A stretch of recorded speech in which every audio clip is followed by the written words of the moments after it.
As a Liverpool fan, if and when Jurgen Klopp departs, would you like to see Steven Gerrard in the job, or is that ship sailed now after what happened at Villa? No, I always think that eventually he will come and be a Liverpool manager. And I think is he ready now though? If Klopp was to leave tomorrow, would you be in favour of Gerrard getting that job? I would. And on what basis?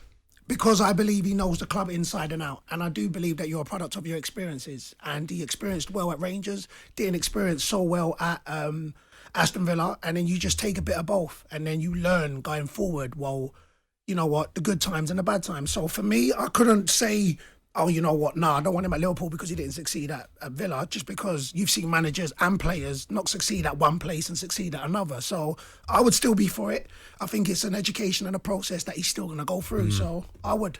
As a journalist, quickly, have you ever seen, because I don't remember, that they sack a manager, but before they sack him, they let him do the media, the press, like they did to Steven Gerrard? Is that a usual thing? Do you know what? I was at Barnet once on a New Year's Day. I was working for television, and I can't remember who the opponents were, but Mark Stimpson was the Barnet manager. I think it might have been Dagenham and Redbridge. They lost at home, 3-1, I think.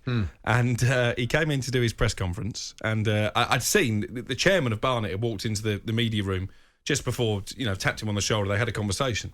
And obviously, first question, what do you make of the game, Mark? And he said, well, I've just been fired. so effectively, the Barnet chairman fired Mark Stimpson in front of the press corps. That's probably the nearest I've got to it. But, yeah, it was, and rumours is he went back on the bus with the players. That's well. right. Yeah, I mean, I suppose he had to. His car was obviously where it was, but I don't know. I think I'd have been getting my own car back. 100%. Getting a driver.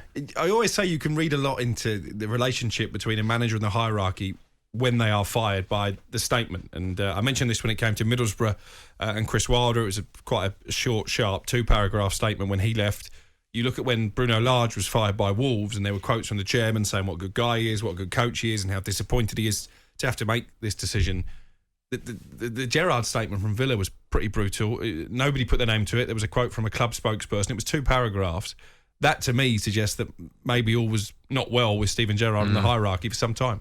Yeah, I mean, look, I keep saying that you don't know what goes on behind closed doors. You don't know the conversations. You don't know who's happy. You don't know if Gerrard's saying this is what he needs. You don't know if the hierarchy saying we want to play this or we want to win the Premier League, and he turned around saying, look, it's not realistic that way. It's a process. So you never know the conversations you have. And if you don't see eye to eye, and you're not going to when he's not winning games, I heard Stevie G say that. Look, he goes, we're not winning games, and I get it. I understand the business I'm in. And whatever conversation he would have had, they would have said, look, it's time to go. And he said, look, it's cool, and I'll keep it pushing. So, yeah, man, we're just not privy to know all the information, and we can only ascertain what we ascertain from the information that's given.